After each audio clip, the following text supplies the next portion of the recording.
Salut à toi, bienvenue sur LB Podcast. J'espère que tu te portes bien. Si ça ne va pas, rappelle-toi que Jésus est sur le trône et qu'il demeure au contrôle. Aujourd'hui, on est dans la rubrique Viens, on parle. On est sur la virginité / masturbation / garder son corps pour le Seigneur et on attend le mariage pour avoir des rapports sexuels.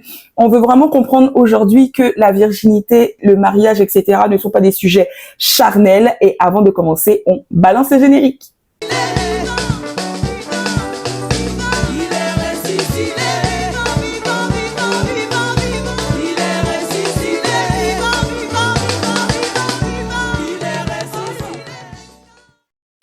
Alors, si tu me suis sur mon compte personnel, donc Glory Destinée, il y a quelques jours, j'avais fait un sondage sur la virginité. Donc, Sœur Co, Noémie, je crois, si je connais bien son prénom, je me souviens bien de son prénom, avait fait un post sur la sexualité. Donc, comment le Seigneur lui avait redonné une virginité, etc. Et je me suis dit, ça tombait bien parce que depuis un moment, le Seigneur me mettait à cœur de parler de la virginité, mais je ne savais pas comment. Ensuite, qu'est-ce qui s'est passé? Donc, ce post a été, elle a mis le post sur les réseaux, du coup, sur ma story, on a échangé sur la vision de la virginité, que ce soit du côté chrétien, ceux qui ne sont pas chrétiens, et donc comment en fait c'était vu. Comment est-ce que la virginité était vue? Et on en est arrivé à parler de la masturbation, à savoir si les jeunes femmes vierges qui se masturbent sont toujours considérées comme vierges. Donc c'était intéressant d'avoir un peu les différents points de vue. Et je bénis le Seigneur. Vous savez, la Bible dit alors attendez, je cherche le verset. Ok, la Bible dit dans 1 Pierre donc 2 Pierre 1, pardon. La Bible dit dans 2 Pierre 1 au verset, à partir du verset 3. Donc, je t'invite à prendre ta Bible. Donc, on est dans Viens, on parle. On est vraiment dans un cadre chill entre nous. Je t'invite donc à ouvrir ta Bible dans 2 Pierre 1 à partir du verset 3.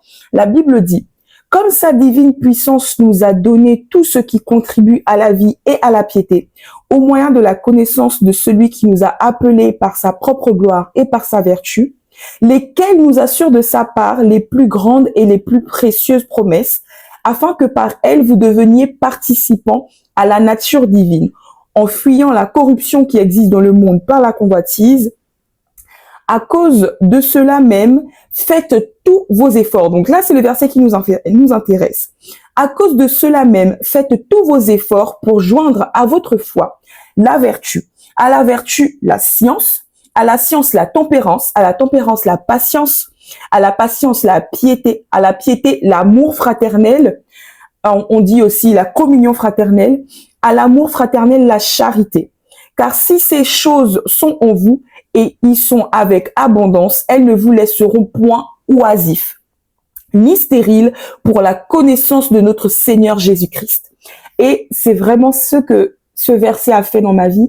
Pendant, en fait, à un moment, lorsque j'ai eu des petits soucis avec mes vidéos sur le podcast, je m'étais laissée submerger et je n'avais plus créé de contenu pour LB. Et lorsque j'ai écouté la Bible, donc lorsque j'ai écouté ce passage, j'ai compris que lorsque l'on ajoute donc tout ce que ce passage dit, donc la foi à la vertu à la science, la tempérance à la patience à la piété à l'amour fraternel.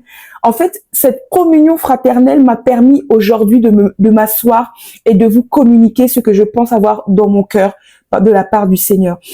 On a fait une étude avec des sœurs chrétiennes, et lorsque pendant 2 jours, 3 jours, je disais au Seigneur, je ne sais pas comment apporter ce sujet sur la virginité, etc.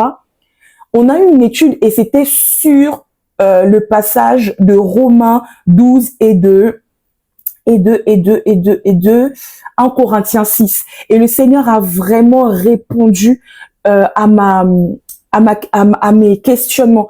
Donc en fait, tout ça, avant de commencer, viens, on parle, c'est pour rendre gloire au Seigneur et te dire de ne pas minimiser la communion fraternelle et surtout l'étude biblique en groupe. Parce que c'est cette étude biblique en groupe qui me permet aujourd'hui de ne pas être oisive, de ne pas me laisser aller à ce qui a pu me faire mal ou ne pas me laisser aller à ce qui a pu m'empêcher d'avancer dans la création de contenu sur LB, mais de vraiment ne pas être oisif et d'ajouter à ma connaissance du Seigneur. Amen. Donc, le fait que Noémie, ait parlé sur Instagram et le fait que j'ai pu faire une étude avec des sistas qui m'a emmené une nouvelle révélation et que Dieu a répondu à tout ça, c'est ça qui me permet aujourd'hui de ne pas être oisif. Alors, ne minimise pas la communion fraternelle et l'étude biblique en groupe. Alors, on va commencer avec Romains 12:1 qui dit « Je vous exhorte donc, frères, par les compassions de Dieu, à offrir vos corps comme un sacrifice vivant, saint, agréable à Dieu, ce qui sera de votre part un culte raisonnable. » Lorsque j'ai posé la question sur la virginité, comment la virginité est perçue de nos jours, une sista m'a répondu, elle m'a dit, étant vierge, étant une jeune fille vierge par la grâce de Dieu, j'ai compris que la virginité, ce n'est pas juste pour moi, mais c'est un acte de consécration. Elle a dit, la virginité, me garder vierge pour mon mariage, c'est vraiment un acte de consécration envers Dieu. Et c'est ce que dit Romains 12:1. Le Romains 12:1, l'apôtre Paul est en train de nous dire de garder nos corps comme un sacrifice vivant, ce qui serait pour nous un culte raisonnable. Le culte, en fait, c'est un honneur que l'on rend à Dieu. L'honneur, c'est une considération accordée au mérite reconnu. Donc, ça veut dire que dans Romains 12:2, l'apôtre Paul est en train de dire, parce que vous reconnaissez que Christ a souffert pour vous et qu'il vous demande et qu'il prescrit d'attendre le mariage afin d'avoir des rapports sexuels en disant l'homme quittera son père et sa mère, s'attachera à sa femme et ne deviendront qu'une seule chair. Donc, le fait de se souvenir que Christ est mort pour nous, qu'il a payé le prix de nos péchés, le fait de garder son corps, c'est comme rendre un honneur à Dieu et de lui dire, parce que tu as vraiment souffert pour moi, tu me demandes ça, alors j'obéis et je te rends en fait cet honneur. Ok? Je prends en considération ton sacrifice à la croix. Et ici, raisonnable, c'est le fait en fait qui correspond à une mesure normale. Ok, c'est ce qui manifeste du bon sens, c'est ce qui est acceptable. Donc, en fait, l'apôtre Paul, dans Romains 12:1, est en train de nous dire que c'est, en tant que chrétien, ça va du bon sens, ça va de la logique que de se garder pour attendre le mariage. C'est fort quand même. Je sais pas ce que tu en penses. N'hésite surtout pas à mettre en commentaire ce que tu penses jusque-là. Donc l'apôtre Paul est en train de nous dire, parce que vous savez que Jésus-Christ est mort pour vous et que Jésus-Christ est en train de dire que vous devez attendre le mariage afin d'avoir des rapports sexuels, tu comprends tout simplement que c'est logique en tant que chrétien de donner cette considération à Dieu, de considérer ses préceptes en les suivant et en gardant son corps. La Bible dit que celui qui croit aux paroles de Dieu et qui les gardera dans son cœur verra la main de Dieu, verra comment Dieu va agir dans sa vie. Bien évidemment, j'ai paraphrasé. Ok? Donc ça veut dire que garder sa virginité, et ici on ne parle pas que des femmes, j'aimerais vraiment mettre l'emphase sur ça. La virginité ne concerne pas que les femmes. Mon frère, tu es concerné par cela. Ok, être vierge, ce n'est pas seulement réservé aux femmes. C'est le corps de Christ, c'est l'épouse de Christ. Ici, on parle des hommes et des femmes. Nous devons attendre avant le mariage parce que c'est quelque chose de spirituel. Le mariage doit être honoré de tous et tu honores Dieu en te gardant pour le mariage. Ok? Et j'ai une sista qui a dit, mais en fait, là, l'apôtre Paul dit par les compassions de Christ. Donc, c'est vraiment se dire que en fait, c'est comme prendre garde, c'est comme considérer vraiment le sentiment de l'autre. En fait, quand il y a un rapport sexuel, on sait que c'est un acte. Pour moi, l'activité sexuelle est une adoration pour Dieu. Ça, c'est pour moi. Maintenant, l'activité sexuelle en dehors du mariage, si tu ne le sais pas, il y a plusieurs enseignements que tu peux trouver sur Internet à ce sujet. Ça ouvre la porte à des démons. en fait, vu que tu n'es pas sous la couverture de Dieu, vu que tu n'es pas gardé, tu n'es pas sous le covenant, tu n'es pas sous l'alliance, tu n'es pas dans l'alliance du mariage, alors tu n'es pas gardé. Si tu n'es pas gardé, la Bible dit que le diable est comme un lion qui rugit, qui rôde autour de nous cherchant qui dévorer. Donc ça veut dire que si tu n'es pas gardé par Dieu, là, le diable a un accès à ta vie. Et si le diable a un accès à ta vie, ça veut dire que tu peux, parce que tu n'es pas sous l'alliance du mariage, quand tu fais cet acte sexuel, perdre tes finances. Parce que, en fait, tu n'es pas gardé, le diable vient voler quelque chose de ta vie. Ça peut être tes finances, ça peut être le mariage que le Seigneur avait pour toi. Ça peut retarder, en fait, l'accomplissement des choses de Dieu dans ta vie. Tout ça parce que tu n'auras pas gardé ton corps avant le mariage. Et en fait, c'est une façon de se dire, lorsque Dieu demande à Caïn, où est ton frère? Il dit, suis-je le gardien de mon frère? Mais oui, tu es le chamar, parce qu'en fait, le gardien, c'est chamar. On est tous appelés, en fait, à se chamar les uns les autres. On est tous gardiens des uns les autres. Et par les compassions de Christ, c'est aussi te dire, Jésus-Christ est mort pour mon frère. Si moi, je suis une occasion de chute, si moi, j'emmène mon frère à tomber dans l'impudicité, donc ceux qui ne correspondent pas à ton caractère d'enfant de Dieu, à ton caractère de saint en Dieu, je parle beaucoup, j'espère que tu arrives à suivre jusque-là. Donc, si tu fais tomber ton frère qui est chrétien dans quelque chose qui ne correspond pas à son identité d'enfant de Dieu, donc tu es en train de l'éloigner en fait de sa destinée. Tu es en train de l'emmener à comme d'un certain côté mettre de côté ou renier ou faire abstraction en fait de ce que Jésus-Christ a vécu à la croix. À la croix, il a pris les péchés, non pas seulement de ceux qui sont morts en ce temps-là, mais de tout le monde. Il est allé dans le séjour des morts et il est allé récupérer la clé des morts. Il a, on va dire, si je peux dire ça comme ça, je sais pas, Saint-Esprit, évangélisé dans le séjour des morts pour ceux qui ne l'avaient pas encore connu. Donc, en fait, te garder vierge, c'est te garder vierge, puceau, c'est savoir reconnaître que Jésus-Christ est le Seigneur de ta vie. Donc, tu lui soumets ta vie. C'est reconnaître que Jésus-Christ est le Seigneur de ta vie, qu'il est celui à qui tu as donné ta vie, il est ton sauveur. Reconnaître en fait qu'il n'est pas mort pour rien et c'est garder ton frère de sorte à ce que l'ennemi ne puisse pas voler sa vie et que c'est te garder également toi-même de sorte à ce que l'ennemi ne puisse pas voler ta vie. Au début de cet épisode, je te disais que c'est la communion fraternelle qui m'a permis de me tenir ici. Lorsque on a fait l'étude biblique avec mes sœurs, le matin, en fait, on a eu, avec mon assemblée, on a eu un temps de prière, donc l'intercession. Et en fait, la personne qui guidait l'intercession ce jour-là a cité le même passage qu'une de mes sistas lorsqu'on faisait la méditation. Et ce passage, c'est Malachie 1. En raison du temps, on va aller tout simplement directement au verset 8, si ça te va, Saint-Esprit. On va commencer directement au verset 6. On va lire du verset 6 au verset 1. Donc, on est dans Viens, on parle. Prends ta Bible.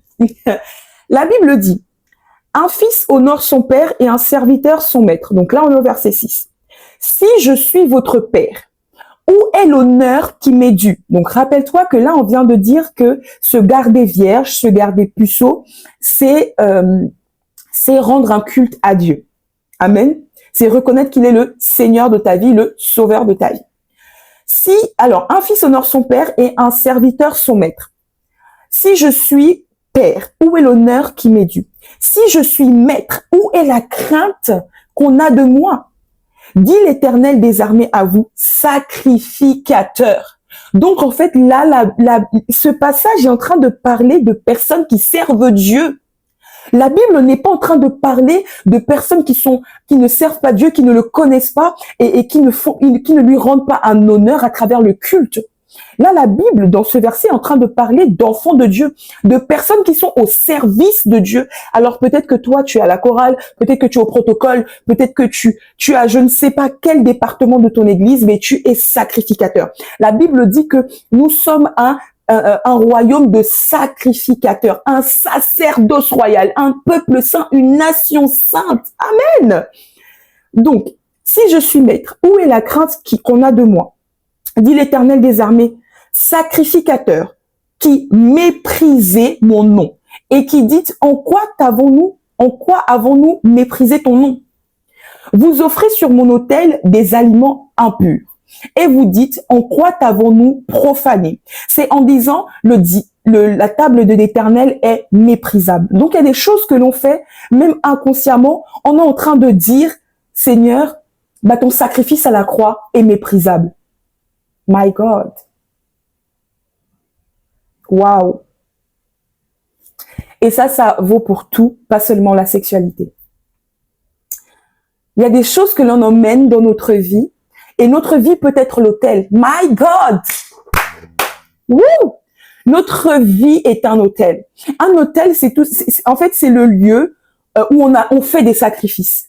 Et se garder vierge, se garder puceau, c'est un sacrifice que tu fais pour Dieu en honorant son sacrifice à la croix. C'est un sacrifice de se garder vierge, c'est un sacrifice de se garder puceau. C'est dire vraiment, Seigneur, là, je sais que c'est toi qui es le maître de ma vie, je sacrifie l'acte sexuel en dehors du mariage pour toi.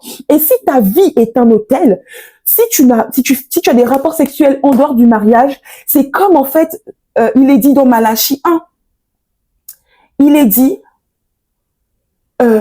et vous dites, en quoi t'avons-nous profané? C'est en disant, la table du Seigneur est méprisable. C'est en disant, ce lieu, en fait, où je t'emmène mes sacrifices, est méprisable. C'est-à-dire que l'autel, ma vie, en fait, c'est ce que tu fais pour moi, je ne le prends pas en compte. C'est-à-dire, j'ai pas besoin, j'ai même pas besoin de t'emmener ces sacrifices. Pourquoi je t'emmènerais des sacrifices? C'est que je ne reconnais pas ton état de maître et de père. My God. La Bible continue. Quand vous offrez en sacrifice, au verset 8, quand vous offrez en sacrifice une bête aveugle, n'est-ce pas mal? Quand vous offrez une boiteuse ou infirme, n'est-ce pas mal? Offre-la donc à ton gouverneur. Te recevra-t-il bien? Te fera-t-il bon accueil? Dit l'Éternel des armées. La Bible, et c'est pareil, la Bible est en train de dire, tu ne peux pas offrir à Dieu un sacrifice que tu ne peux même pas offrir à ton chef au travail. C'est-à-dire que quand tu es au travail, on va dire ou à l'école, et qu'on te demande un devoir, qu'on te demande qu'un truc qui va être noté, ou on te demande un travail, quelque chose au travail, tu vas le faire bien. Parce que tu sais que c'est ton boss. Mais maintenant, si Dieu est le maître des maîtres, la Bible dit, travaillez non pas comme pour vos maîtres dans la chair, mais travaillez comme pour moi. Comme si vous travailliez, en fait, pour moi. Ok? Donc, si tu ne peux pas offrir quelque chose qui n'a pas de valeur, my God, si tu ne peux pas offrir quelque chose qui n'a pas de valeur à ton supérieur dans la chair, pourquoi c'est à Dieu que tu vas emmener quelque chose qui n'a pas de valeur? Merci, Saint-Esprit. La Bible dit dans le verset 9, « Priez Dieu maintenant pour qu'il ait pitié de nous. C'est de vous que cela vient. Vous recevra-t-il favorablement, dit l'Éternel des armées. » Verset 10, c'est là que vraiment, « Lequel de vous fermera les portes pour que vous n'allumiez pas en vain le feu sur mon autel? Lequel de vous fermera les portes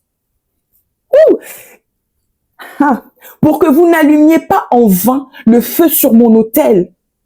Lequel de vous va fermer la porte pour que tu ne puisses pas jeûner en vain?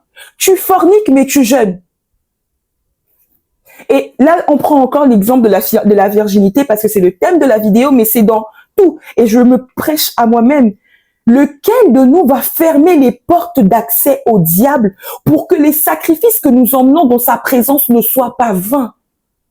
La Bible dit quel est le rapport entre Dieu et Baal, quel est le rapport entre la lumière et les ténèbres. Tu ne peux pas jeûner, my God, je prends ça pour ma vie, tu ne peux pas jeûner et critiquer.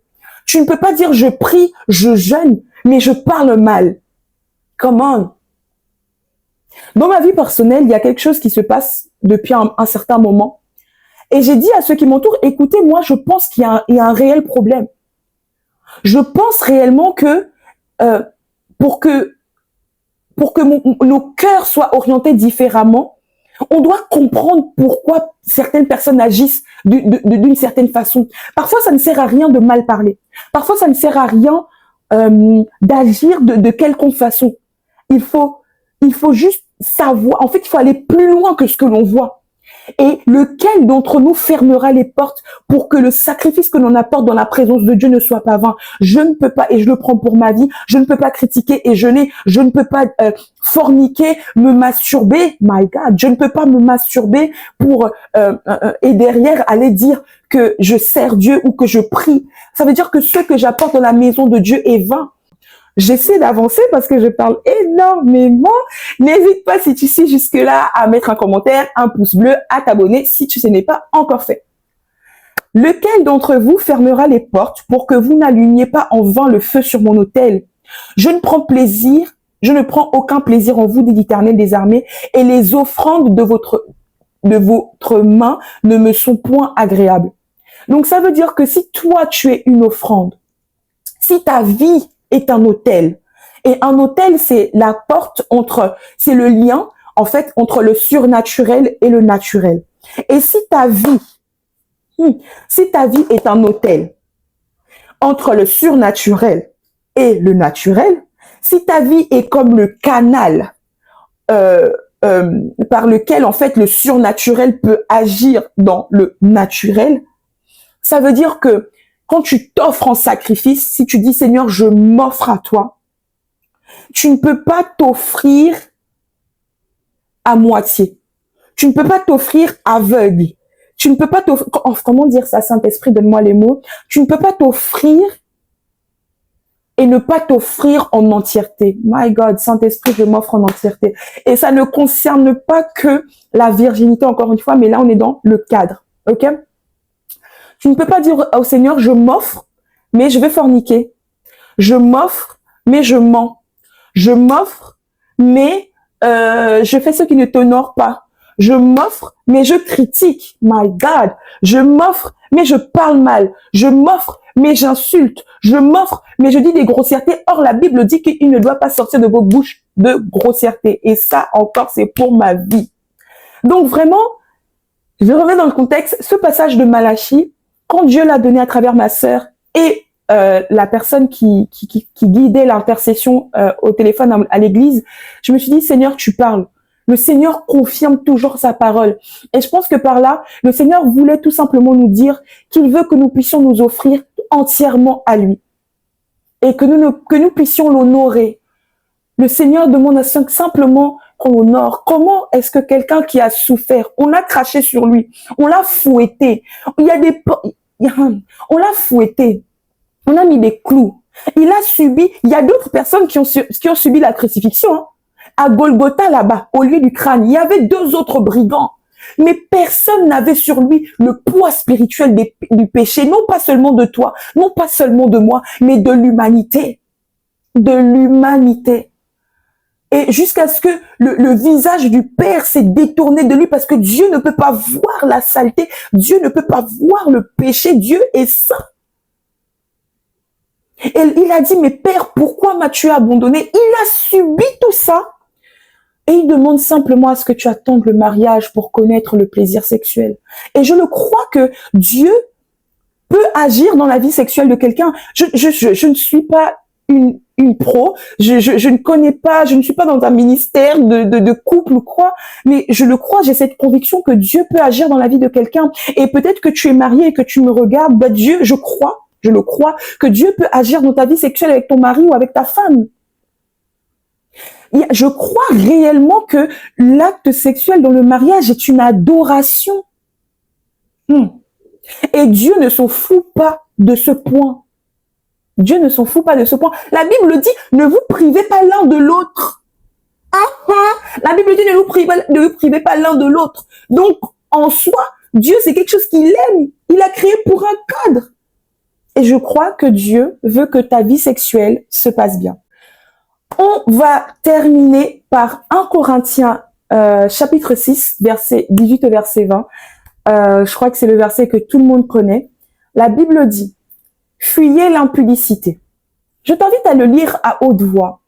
Parfois, en fait, lire à haute voix nous permet de réellement prendre en compte ou réaliser ou vraiment s'approprier, merci Saint-Esprit, s'approprier en fait le verset. 1 Corinthiens 6, verset 18 à verset 20. Fuyez l'impudicité. Et l'impudicité, c'est ce qui ne correspond pas à ton état de saint en Christ. Fuyez l'impudicité. Quel autre péché qu'un homme commette, ce péché est hors du corps.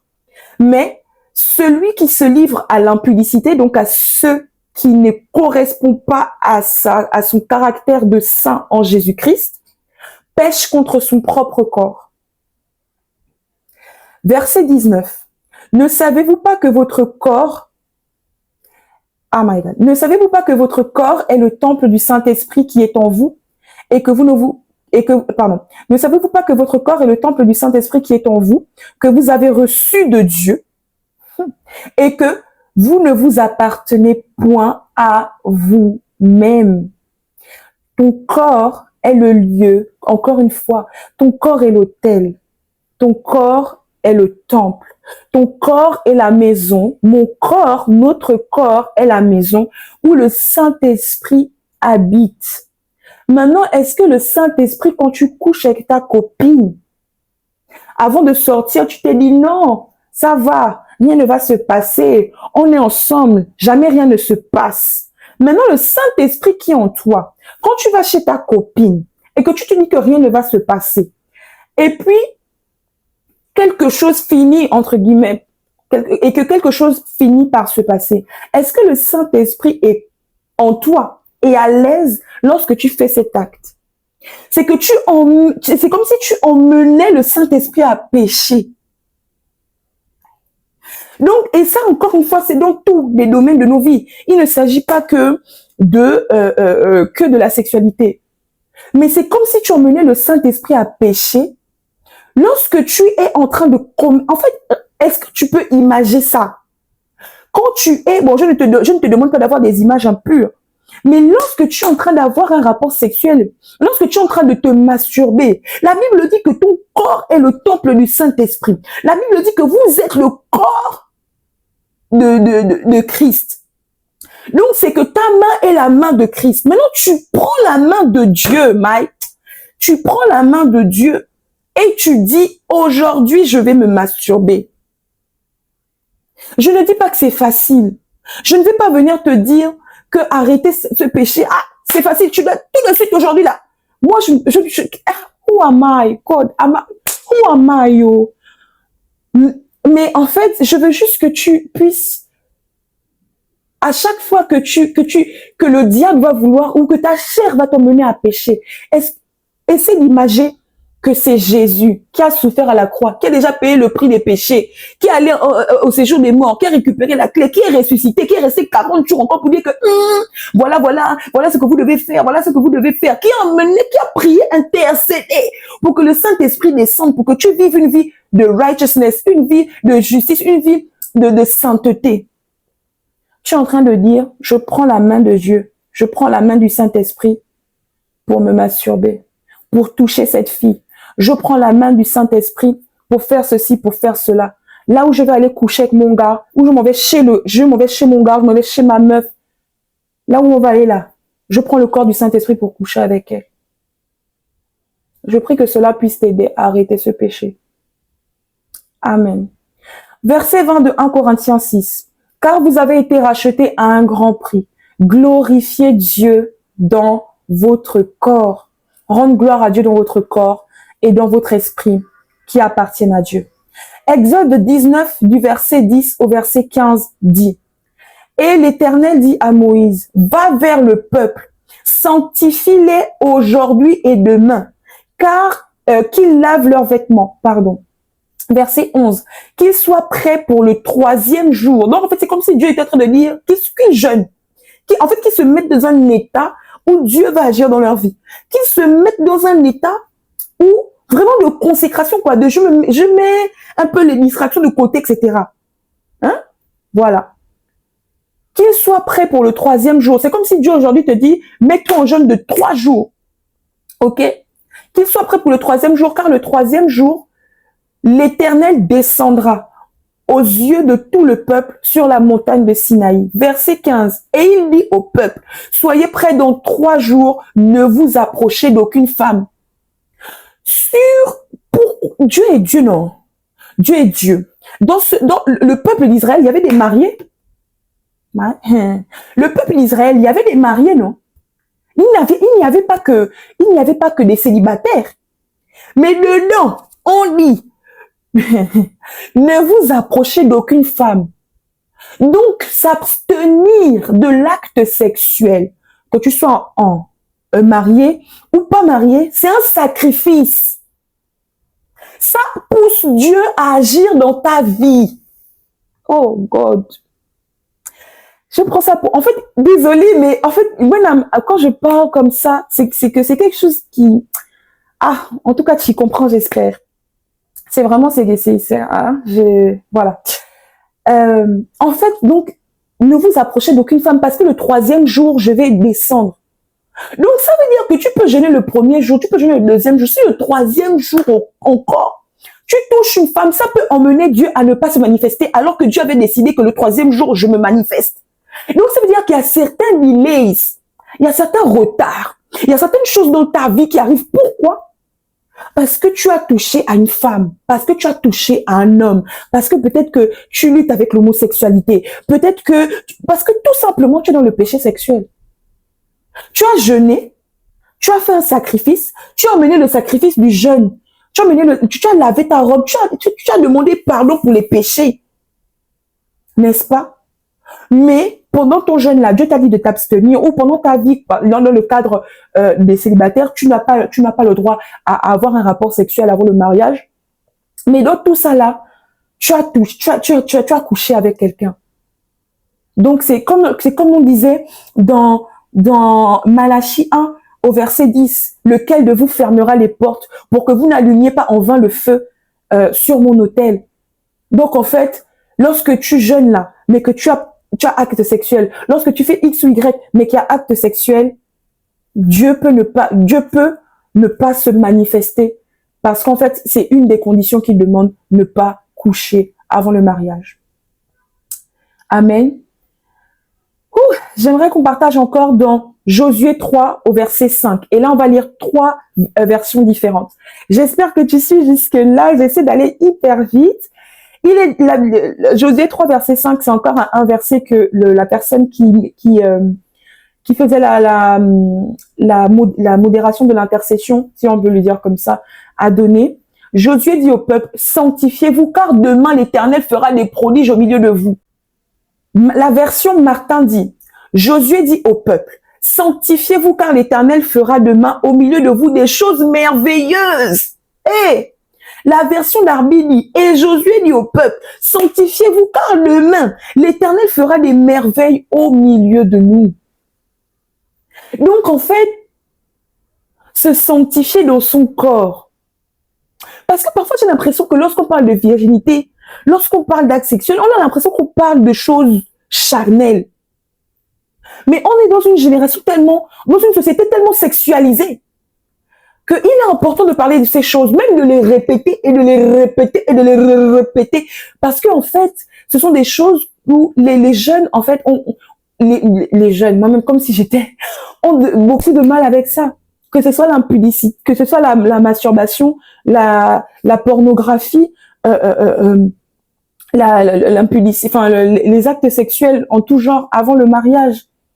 La Bible dit sanctifiez-vous. Donc c'est-à-dire que Dieu attend d'abord que tu te sanctifies pour agir, pour faire de grandes choses. Et pour demeurer dans la sanctification, qu'est-ce qui t'aide à tenir? C'est Dieu fera des merveilles. Afin de savoir quelle merveille Dieu fait, oh my God, je prends cette parole pour ma vie.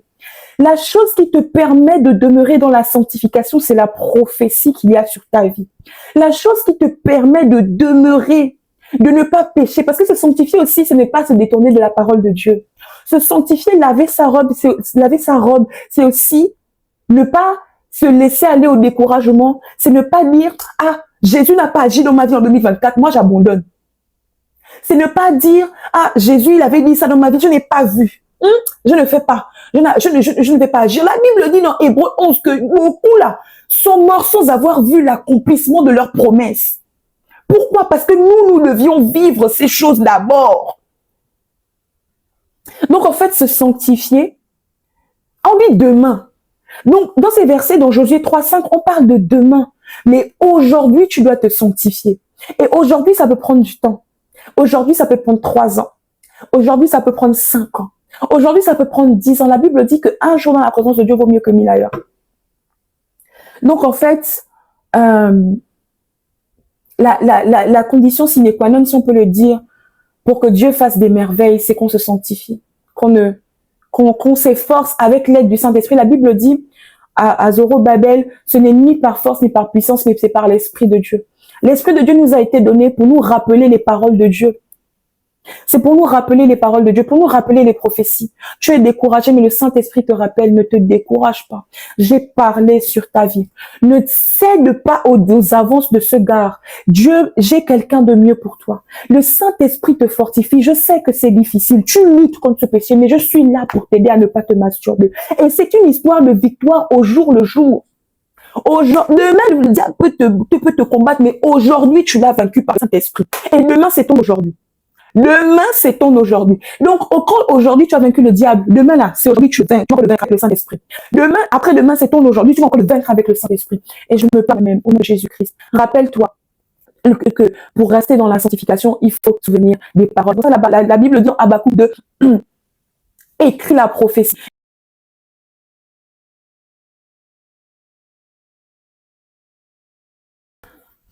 Ok, j'ai eu un petit souci technique, je te demande de m'excuser. Donc, on est à la fin de la vidéo, je vais juste essayer d'aller un tout petit peu plus vite. Donc, pour te dire aussi que Dieu est donc le même hier, aujourd'hui et éternellement. Une chose que je fais lorsque je ne me sens pas bien ou que je passe par une situation qui est compliquée, ce que je fais, c'est que j'écoute des témoignages. La Bible dit que nous l'avons vaincu par le sang de l'agneau et par la parole de notre témoignage. Je le crois qu'il y a une puissance dans le témoignage. Alors, n'hésite surtout pas à écouter des témoignages, à regarder des témoignages en rapport avec ce que tu as vécu. Hébreux 13:8 n'est pas un verset qui ment. Jésus-Christ est le même hier, aujourd'hui, éternellement.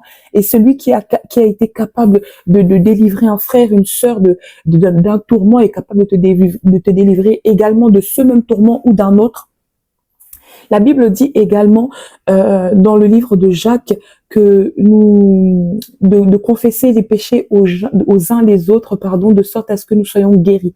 Confessez vos péchés, pardon, les uns aux autres, afin que vous soyez guéris. Je pense réellement que avoir quelqu'un à qui tu peux te confier, quelqu'un d'établi dans la foi, quelqu'un de vraiment, comment dire, quelqu'un de stable dans la foi, quelqu'un de mature, ton pasteur, un aîné dans la foi, un leader, peut vraiment t'aider à être soutenu. Si aujourd'hui j'ai été là capable, par la grâce de Dieu, de m'asseoir et de pouvoir parler, c'est parce que la communion fraternelle m'a amené à ne pas être oisif. Et parfois on tombe dans des péchés parce qu'on est oisif.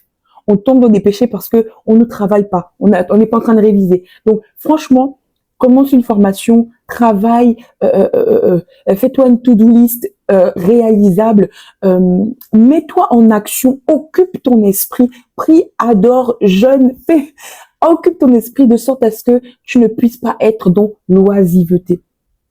Donc voilà, garder son corps nous permet vraiment de garder aussi notre salut. L'apôtre Paul dit de travailler à notre salut.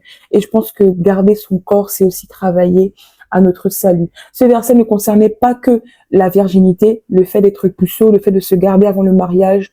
Comme je l'ai dit tout au long du podcast, ça concerne vraiment tout péché. Mais là, on était dans le cadre. Je terminerai en disant que Dieu a dit à Zorobabel, ce n'est ni par force ni par puissance, mais c'est par mon esprit. Toutes ces choses dont on a parlé ne sont capables que par l'esprit de Dieu. Alors je demande vraiment que Saint-Esprit, tu nous aides à tenir ta parole, que tu nous aides à t'honorer.